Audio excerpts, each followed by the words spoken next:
Well, that was so powerful, Elizabeth. This reminds me about an experience that I had in 1997, and I had my own near-death experience, and you can call it awakening or enlightenment. And I was exposed to life beyond this physical dimension. And I can tell you, like, when you said. When you were talking about Shakti Gavan, creative visualization, the reason I remember because I was also reading the same books, and you know, and probably again serendipity or coincidence, and I was going through such phase, and I was exposed to Swami Vivekananda, and I renounced Mm, my family to turn a monk in Sri Ramakrishna Math, Hyderabad.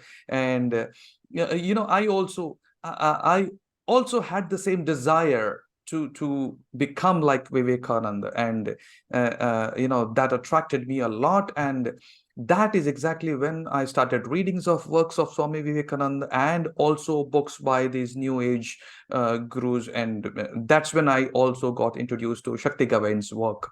And I know, I mean, because that helped me really in those 2 3 years to completely transform myself, and to direct me towards the result that I wanted to create.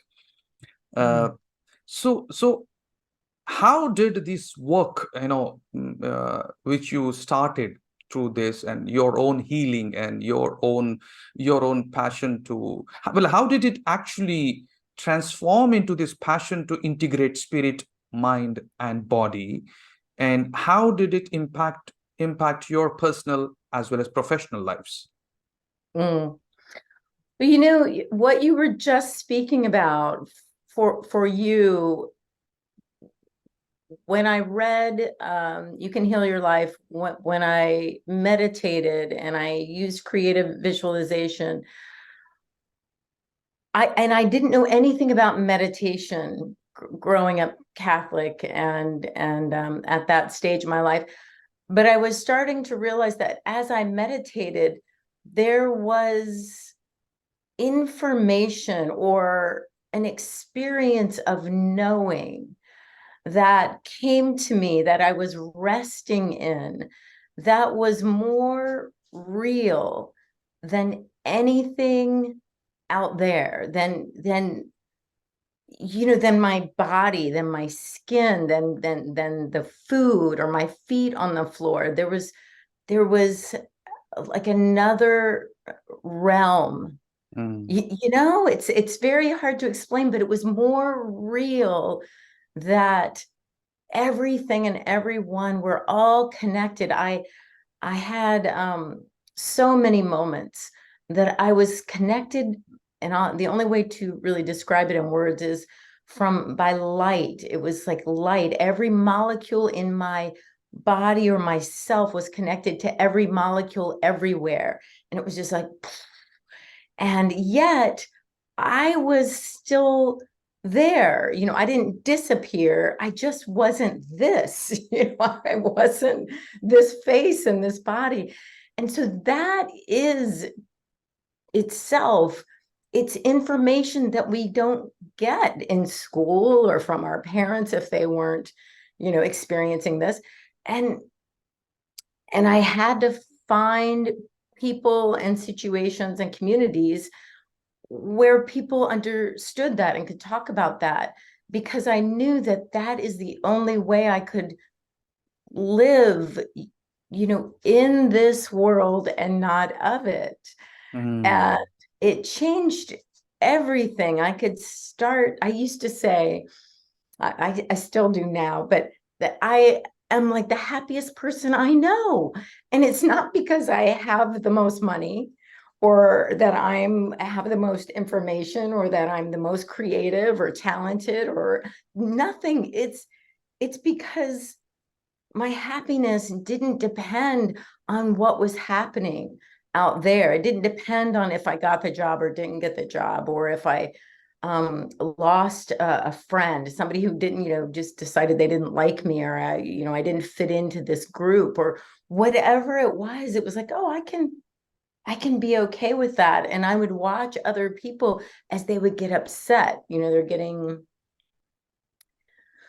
They're resisting what is. And I didn't know anything about Buddhism at the time until I started studying comparative religions to get my master's degree. And now I started looking at what Buddha said and what, the Bhagavad Gita and all the different traditions and Kabbalah and the mystic traditions and Sufism. And I'm realizing they're all saying this, that there is another way of living in the world and not of it. And from that place, we are already the peace and the love and the joy and the power and the creative expression of spirit.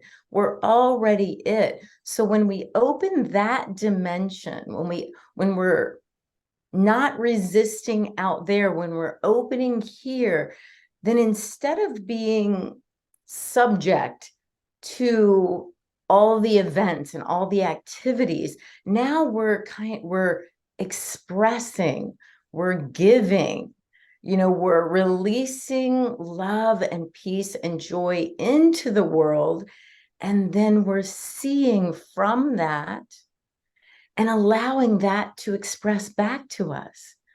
So that cycle, I call it, like a creative cycle, of course, shifts our life so much. It shifts our life as a parent, as with our parents, with our job. You cannot help but be in a job when you are loving life and whatever that creative expression is, that is the job, whether it's sales or organization or managing or marketing, any aspect. It's like there's something, again, it's from within that we release. We don't look for joy in the job. We don't look for happiness in the job. We don't look for satisfaction in the job. We have that within and we give it. And then that allows the people that we're working with or associating with, they just look at you like, wow, you're really grounded, or you're really organized, or you're really happy. And you're like, yeah, I am. And let's get this done. Standing in our power that comes from within and not from without.